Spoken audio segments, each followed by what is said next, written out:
Welcome. Welcome to Marist College.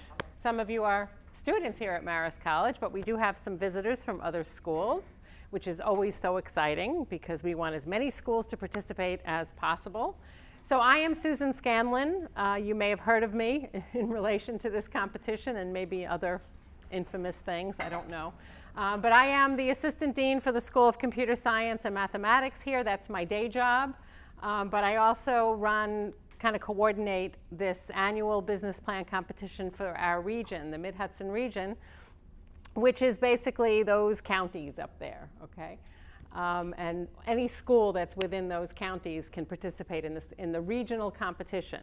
That's our region. There are 10 regions across New York State that participate in a competition similar to this one, very similar to this one, and winning teams can participate then at the state level. So we're going to talk about this. The purpose of tonight's session is really just to give you general information about the competition, how it works, to get you ready, to get you prepared, to understand how, what are the eligibility criteria, a little bit about the competition, how it all works. In the spring semester, we're going to try and schedule another event here at Marist that will be more educational, perhaps helping show you what a typical presentation may look like, give you some more insights about how to get your pitch perfected. Okay, so look out for that. But tonight is really just a general information session. I gave you each there's a little mini poster for the competition that has the website on it, I believe, it should. The link that's right here. I do encourage you when you leave here tonight, when you go back to your respective schools or your rooms or your apartments, go to the website and browse around through it. I'm not going to go there right now because you'll have an opportunity to do that on your own. But on the website, it gives you some background, some history, which we're going to go over today anyway. It also tells you a little bit about the judges. And if you don't mind, I'd just like to introduce one of our judges in the back of the room there who's chewing. That's Johnny Lehane. Sorry. So we have a judge right here, actually, and Johnny is one of the principals of the Hudson Valley Startup Fund. So he knows about startups and is an investor. So he's one of our judges, and we have a wonderful panel of judges who are all investors or business consultants, business executives. So they're an amazing group. So thank you for coming, Johnny. And Johnny will probably be at the educational session in the spring, too. So you will see 2017 sponsors. Hopefully, we will have these sponsors again this year in 2018. We're working on our sponsorships now. Last year, we had a wonderful support from TD Bank. We were powered by AT&T. The Hudson Valley Startup Fund provided in-kind sponsorships. They were so wonderful. They did a lot of coaching with our teams and helped prepare them. They spent lots of time and energy working with the teams to help them perfect their pitches so that they were ready for the state. And I'm going to go over some of the prizes that happened at the state level and how we did last year in our region, which was really incredible. We did really well. We also had some folks from SCORE that offered some free educational seminars to the winning teams. And Shift Group is a company that provided a free webinar type training to our entrepreneurs to help prepare them for the competition. So again, we're hoping to get some great sponsorship again this year. Last year, we were able to offer cash prizes at the regional level. Our first place teams received $1,000. Our second place teams received $500. So we're hoping we can repeat that again. I can't guarantee it until I have that money in my hand, but we're working on it. Okay? So these are some of the schools that have participated in the past or have been engaged with us. They may not have all participated actively in the actual competition, but have been working towards that. Okay, but many of them have actually participated. And hi, how you doing? That's okay. We just started. So these are the schools that have been involved, and we would love to see that increase every year. But it's a great group of people. So you can see that it's not just a Marist event. It's a regional event, and it's a wonderful opportunity to engage with people from other schools and get to know people who are actually trying to run a business, to start a new business. Some of our partners who have been champions of the event or have coordinated the event along with me and my team. So I want to just take a moment to recognize some of these folks. We have David Gavin in the back of the room. He's one of our professors in the School of Management. So that's David. Helene Rude, right here, this young woman right here. Helene is the director of our Cloud Computing and Analytics Center. So if you actually do start your business, by the way, we have incredible resources here at Marist to help business owners apply wonderful technologies to launch their businesses and to innovate.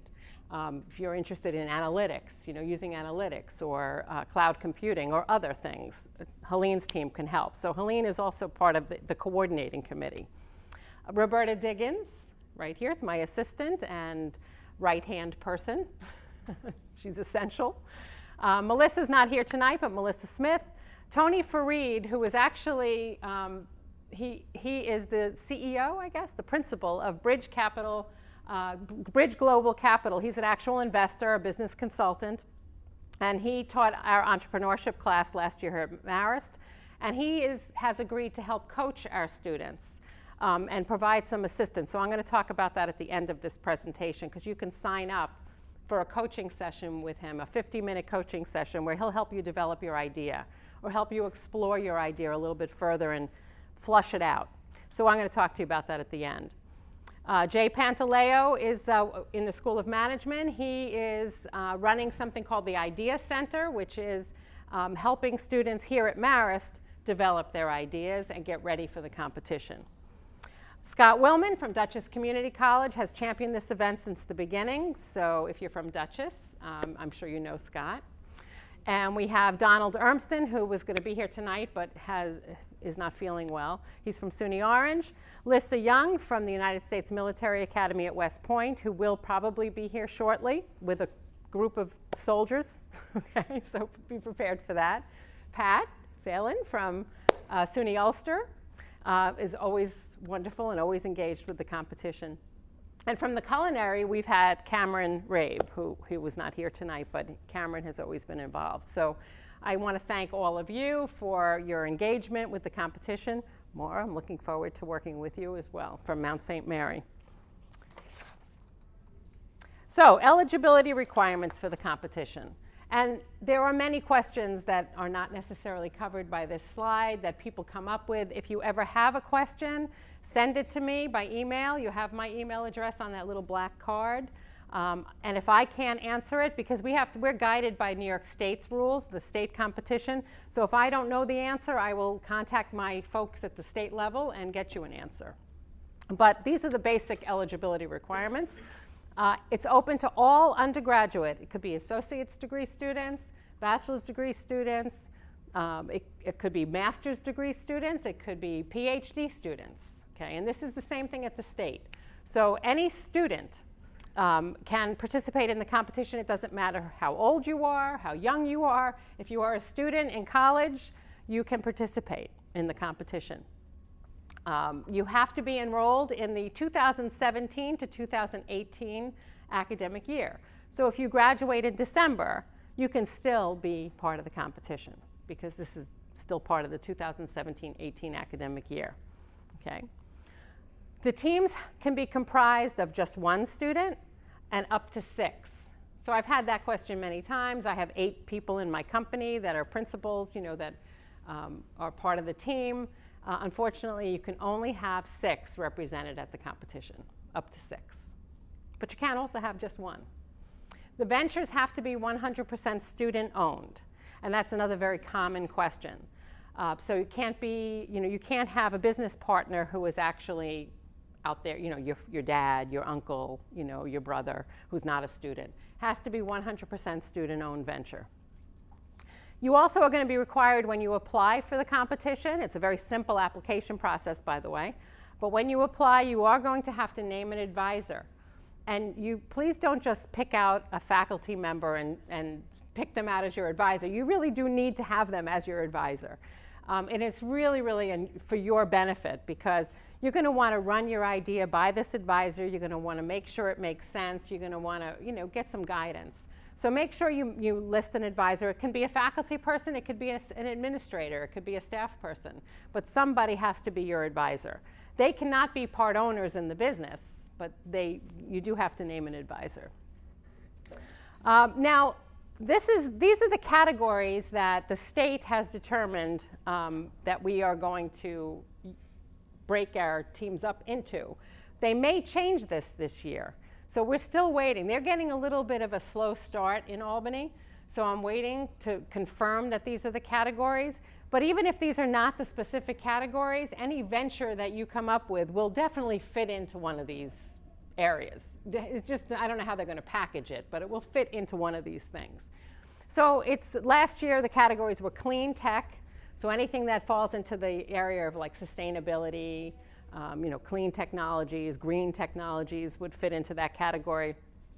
And we have much more specific definitions of all of these things up on the website. So when you actually explore it on the website and you look in the team application area or even on the homepage, I think you'll see a very specific definition of each of these categories. IT software is a very competitive category. So because any app whatsoever fits into IT software, okay? So if you have an app that does things that maybe fit into clean energy, if it's an app and that's its value proposition, it fits into IT software. So that becomes a very competitive category. The only time it doesn't fit into IT software is if it's a social nonprofit app. Then it goes into social nonprofit, okay? So again, you may have questions as you go along. Feel free to contact me and we can talk through it, talk to your advisor. But it's up to you to choose your category, okay? And we'll try to help you flush it out. Advanced technology. We've had students do work with 3D printing, that's advanced. Anything that's really nanotechnology would fit into advanced technology. Products, it's self-explanatory. And then services. Now, sometimes there's a lot of overlap between products and services, so we can help you figure that out. Which one is a product, which one is a service. And we have a definition of those two things on the website. And then, of course, social nonprofit. So social entrepreneurship doesn't have to be nonprofit. It's just, a B corporation, for example, could be considered a social endeavor. Okay, but we, again, can help you specify and help you look into that a little bit further. So you will be asked on your application to specify, what category you fall into. And another common question that we get is, can I be on two different teams? Can I work with this group of students on social entrepreneurship, and can I work with this group of students and do an app? And the answer is no. You can only be on one team for the competition, okay? You can, by the way, work with a team or work with students outside the region. Remember, there are 10 regions in New York State, okay? And I'm going to talk more about that in a minute when I talk about the history of the competition. So let's say you want to collaborate with a group of students, and we had this last year, from FIT, Fashion Institute of Technology, which is located in New York City. You can do that. You can coordinate you can collaborate as long as they're a student in New York State. But you can't compete both in the city event and in the Mid-Hudson event. You can only compete in one region, okay? So you can collaborate across regions, but you can only compete. You have to choose which one you'd want to compete in. I recommend you compete in this one because we feed you really well and we take really good care of you, okay? So I would certainly hope you do that. You cannot, as a team, have raised more than $100,000 in capital prior to joining the competition. Is that going to be a problem for anyone? You never know, it could be. But you should not have raised already over $100,000. And again, it has to be 100% student owned. Okay. So, depending on the sponsorships we get, again, we may award prize money. And last year, not only were we able to award prize money, but we were also able to provide funding to students to stay in a hotel up in Albany. And I didn't even ask them to, stay in a motel. They were able to stay in a hotel if they wanted to. Maybe, help pay for travel expenses if need be. So hopefully, we're hoping we'll be able to do that again this year. I think I hear a group coming. So the way it works is out of those 6 categories, or whatever number of categories the state determines we have this year, The top 2 teams from each category are invited to compete at New York State. So the regional competition for the Mid-Hudson region this year, as you've seen on the first slide, is April 13th, Friday the 13th. Lucky Friday the 13th. 2 weeks later, April 27th, is the New York State competition. That takes place usually up in the College of Nanoscale Science and Engineering, but they're actually looking at other venues this year. So again, that may change. So at the spring event, I'll certainly have a lot more information about those specifics. But you will have the final competition up in the Capital District. That's usually where it is. Now, last year, they awarded over $500,000 worth of prizes. So there's big money usually at the state. Now, they're still working on their sponsorships this year, so hopefully it'll be the same. That's what it has been year over year in the last, since I think 2010. They have really excellent sponsors. So last year's grand prize team won $100,000. They won $50,000 in cash and $50,000 in in-kind support, accounting services, legal services, marketing services, whatever that may be.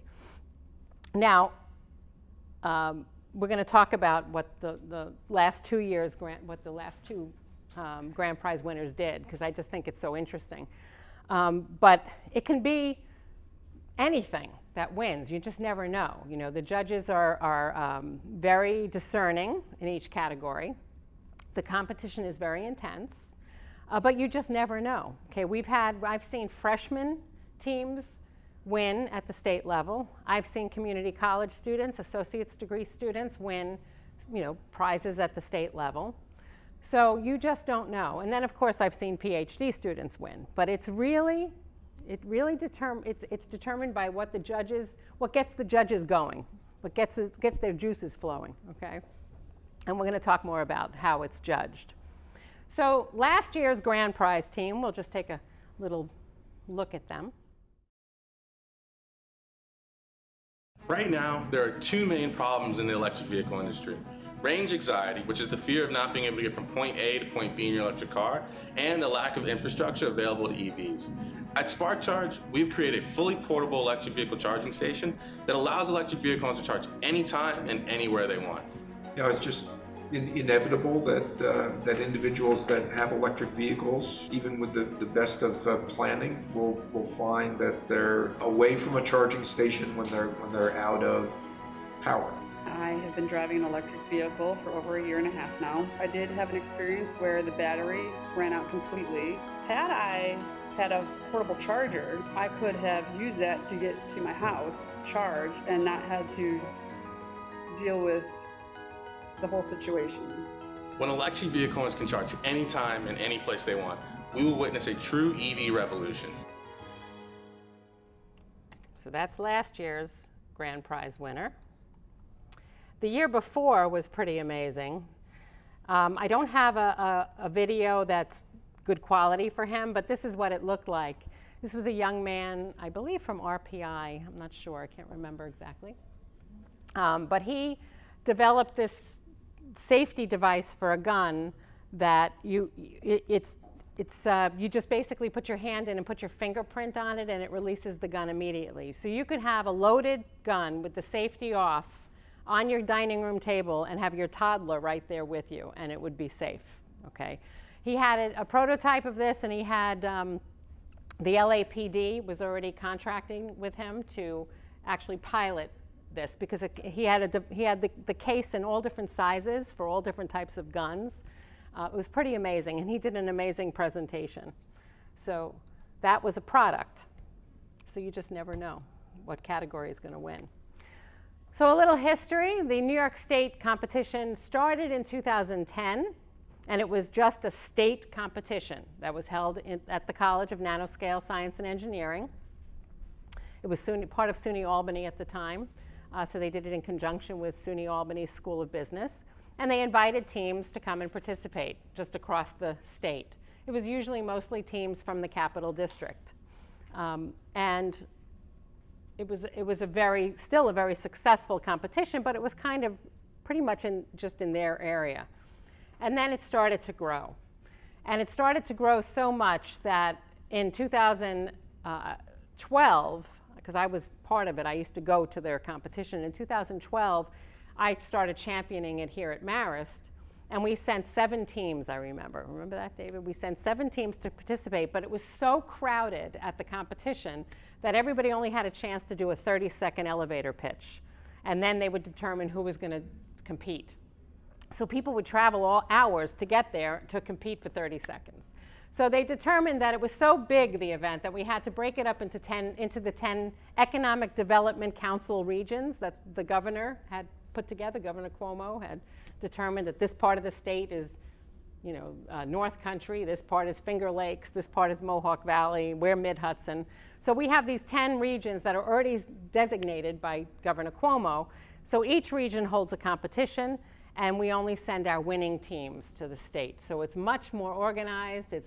Every team gets a chance to really present their idea and to get their opportunity, their opportunity to meet investors and to network, and it's a much more valuable event. So since 2010, there have been over 4,000 students altogether who have participated at this competition. There are 132 ventures that are still operating today as a result of getting started at this competition. And these businesses, these ventures, have gone on so far to raise $45 million. So these are actual operating businesses that have happened as a result of this competition. So there are real things happening. I mean, it's very, very exciting, and you get to see some really interesting stuff. Now, we've been running this competition here in our region this is going to be year 6, which I can't even believe. I can't believe it's year 6. And the competition has gotten better and better every year. The teams have just been remarkable every year. The food has been very good, and the company's really good. Our judging panel is amazing. We started out, we would get judges who were, perhaps business people in the community, and now we really are mostly investors. We have mostly investors. So even if you don't win, you have an opportunity to meet investors, and we have seen teams get funded, or have those conversations even if they didn't win. So there's a great opportunity by participating in the competition. There it is. So you get to network with potential investors. You get to meet other like-minded entrepreneurs. I have never had anyone come to me and say it was not a valuable experience. Everybody who participates tells me it's an incredible experience. Sometimes it's painful. They think they should have won. Others may think they should have won, and they didn't, because that's just not what got the judges going for whatever reason. But they definitely had an incredible experience. Okay, and it's also an incredible educational experience. So I gave you all a copy of the timeline. This is very important because it is strict. We have to be very strict about it. And you will get more information. Now that we have your email, which of course, if you haven't registered, I'm going to ask you to do that. Sign in. I'm going to ask you to do that at the end. But we will remind you of these things, okay?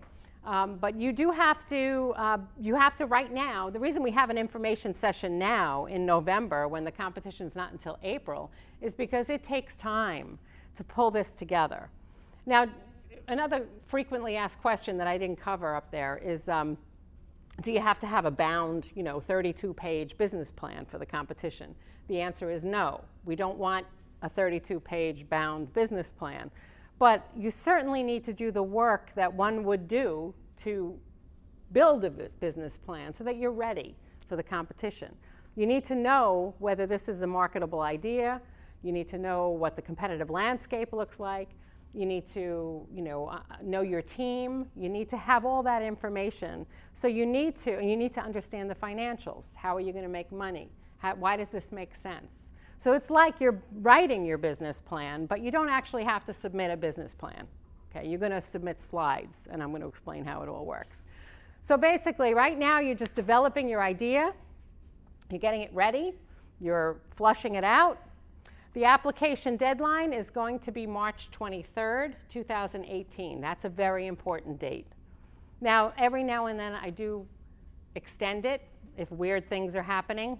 If there's like a major snowstorm and we're all snowed in for 2 weeks, God forbid, I could potentially extend it, But that's the date right now, March 23rd. The way you would submit your application is there will be an online tool that will be available on the website as soon as it's available. It's not available yet. So you're not going to be able to submit your applications yet. So you should just be working on it right now, getting it all together. The application process is very simple. It amounts to the equivalent of a 2-page Word document, but you're going to do it online, okay? And if you go on the website, you'll see the menu, you'll see a link for team application. That'll tell you what's going to be asked, what are the questions that are going to be asked of you in the application. But there will be a big blue button that you will hit, and you will be able to submit your application that way. Between March 23rd and March 29th, the committee, me and a few others, will review the applications. I may contact you and say, you know, I really think you belong in this category and not that category. What do you think? You know, we may tweak things during that period of time. And by April 2nd, you will know if you're competing. You know, you'll have a great idea of what category you're in, whether you're in the right one. And by April 9th, you will have to get your slides to me. Sometimes people will revise their slides. I'll just tell them to bring those revised slides with them. So it's not that strict at the region. At the state, if you make it to the state, once you submit your final deck, that's it. So just so you understand that, okay? And then the competition is April 13th. It's a full day here at Marist. It's usually from like 8 in the morning until around 4 o'clock, 3 or 4 o'clock in the afternoon, depending on how many teams we have. It's an amazing day. And it takes place over in our student center, and of course you'll have much more information about that. The rooms are already reserved. We're already ready to go. So, and then April 27th is the competition at the state. So this is how the judging works. They're basically looking at your idea, your venture. Does it make sense? Is it compelling? Is it, you know, is it marketable? Your team, do you have the right people to get this done? And the quality of your pitch is important. It's very important. But what's also important is, you know, do you have a competitive advantage? Is there a market for what you're suggesting that you want to do?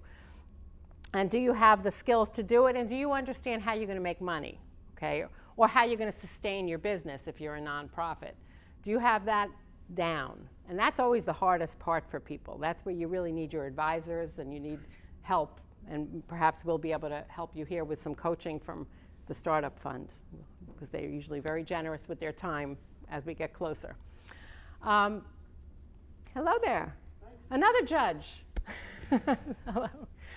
They're going to look at the maturity of your venture. Now, I don't want that to scare you, because a lot of you are sitting there probably thinking this is a brand new venture. That's okay, all right? But that is something that does give you an advantage. If you already have a market, if you already have customers, that really helps. You know, so if you are brand new and you don't have the customers yet, perhaps you can, you know, go out there and get some, you know, or at least get some testimonials from people that are interested in your product or your service or your idea. But they want to know that this is something that people will buy or people will be interested in. And of course, the presentation. Do you know your stuff? Can you answer the questions that are thrown at you? It's a little bit like Shark Tank, although we try to be kind, right, judges? We try to be kind.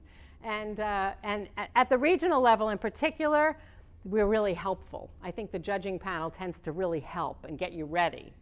At the state level, you never know. You could get some tough judges, you know. But I've never seen anybody really be cruel at the state level, so don't get too nervous about that.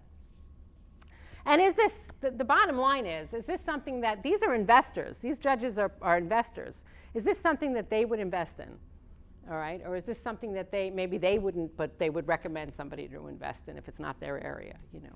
So is there investment potential in this business? This is a horrible slide. I don't like this slide, but I have it in there for some reason anyway. So this just tells you some of the things that you're going to cover on your slides, okay? You're probably going to have 10 slides, maybe 13 at the most. It's a 10-minute presentation that you're going to do at the competition. 10 minutes strict. We take the hook and we pull you off at 10 minutes, okay? So you have 10 minutes to get across all this idea. Now, don't feel like you have to write this down. These slides are going to all be up on the website, and this information is on the website under kind of sample presentation. There's something up there. I don't remember how it's outlined, but it tells you what you're supposed to cover. And you don't have to have it in this order, and you don't have to do it exactly like this. This is just a recommendation. But these are the things you should at least have researched and that you should know and you should understand. Okay? You'll have 10 minutes to present your slides, and then there will be 5 minutes of Q&A from the judges. And we cut the judges off. We get the hook for them, too, after 5 minutes. We're very strict with the judges, too, so that everybody gets the same grilling. So I do think it's helpful for you to know who's won at the state level. We've already looked at the last 2 years, but I'm going to show you a couple of others because it's a very diverse group of teams. And again, there are teams in different categories. Sometimes I'm enamored of like the second place team in a particular category, and so I may talk about some of those too that I don't happen to have up here. But in 2013, the grand prize team was a team called Word's Eye. This is their website. And what they do is what really got the judges excited. I was actually in the room when this team presented. And the guy who runs this company said that Word's Eye is Instagram meets Facebook. And their eyes lit up. I thought they were going to just fall off their chairs. For some reason, that little slogan got them so excited, and this team ran away with it. Basically, what it is you can type a picture, and then the picture gets created. So it says a dog on the table. Next thing you know, the picture is created. You share it with your friends. They add to the picture, and they start to tell a story. So you wonder, well, why do we need this? But Instagram meets Facebook got everybody so excited. And this was a PhD student from Columbia University, by the way. And they're still up there. They still have their site. You can take some time and explore this on your own. Ketel Shell was one of my favorites. Ketel Shell was the Products and Services first place winner in 2014. I don't know why I really like this one so much, but maybe because the young man who did this, he was a physical therapy student from Ithaca College, and his mother is from our area. She lives in Red Hook, and she's a clown, a professional clown. So I just found it very entertaining. It's just a cool story. But anyway, what he did is he developed, I don't even want to show you yet, his idea was, a lot of us have barbells. We have free weights, right? We all work out with free weights. And the latest craze is kettlebells. Everybody knows what a kettlebell is, right? Yeah, those kettlebells, right? So kettlebells are expensive, and they're heavy, and they take up a lot of room. And you have to buy them at all different weights, right? And all different sizes, and it's very, very expensive.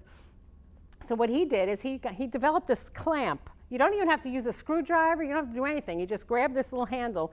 You go like that. It turns your barbell, your free weight, into a kettlebell.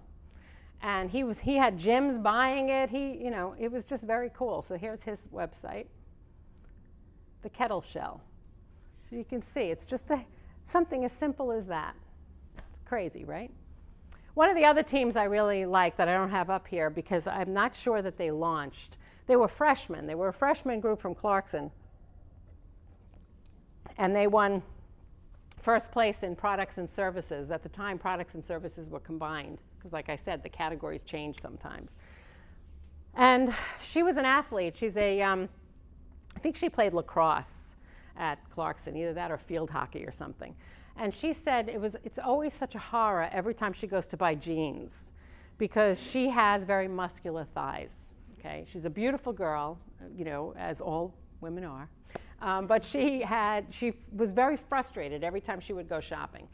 And she would get really upset if she had to buy a larger size because that number just would upset her and she'd be like crying on the ride home, So she developed a line of jeans, and she even had models demonstrating.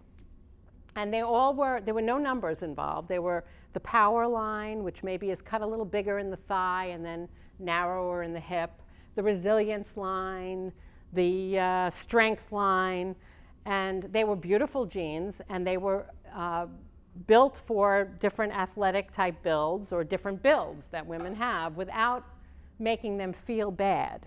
So one of the judges, and I remember there were some amazing, amazing teams with life-changing, life-altering products, but I knew they were going to win because when the judges were talking, two of the judges had just been shopping for jeans with their teenage daughters and had a horrible drive home. And I said, this team has got it. And they won. They won first place in products and services. So you just never know. But they were very good, too. They did a great presentation. And this one, again, is one of my favorites. This was in the first year of the competition at the state when it wasn't broken down into regions. It's called Ecovative, I don't know how you pronounce it. This young man from, again, I think it may have been RPI, I don't really remember.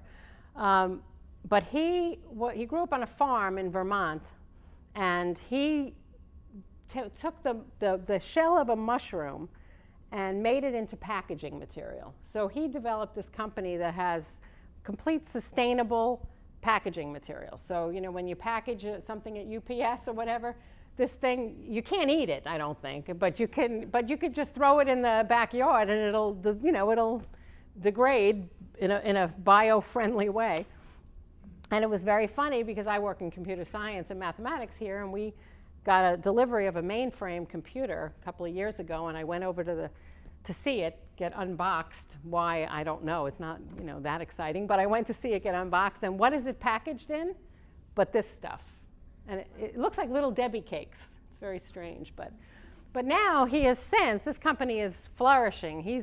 After the state competition, he went on to raise like $1 million in an international competition, and then he got lots of VC funding, and now he's developed the same technology to build furniture. You get tired of your coffee table, you just put it out in the compost pile, you know. So it's very cool stuff, you know, and it looks really nice. So there's Mycelium technology. So he builds all this great stuff out of like mushrooms. It's crazy. So you can take a look at that. Brilliant stuff. So even if you don't win, you're going to hear some amazing presentations. You're going to just be, you know, so inspired, and I'm sure you will also be inspiring. So I believe that is everything I have for you, except for an announcement. You'll see I put some things on the board here. Tony Farid, who is the principal of this Bridge Global Capital company. So he consults with businesses, with startups, provides them with you know, strategic advice, and he was an investor too, I believe. And he has agreed to come to Marist on December 4th and December 5th to work in a 50-minute blocks with anybody who's interested to help flush out your ideas. So it's really idea development. Okay, and anything else you need, really. I mean, he can help guide you. So, and that's open to everyone, not just Marist students, but certainly Marist students. It's very convenient for Marist students, but it is open to everyone. So what I have here are some sheets, sign-in sheets, because it's first come, first served. I have one for December 4th, one for December 5th. It does take place here at Marist in Dyson, and I could, once I have your information written in here, I will certainly give you more information about how to get there and what to expect, and hopefully it won't be snowing, and give you a parking permit and all that good stuff. So I'm going to leave these here for you. This one is December 5th.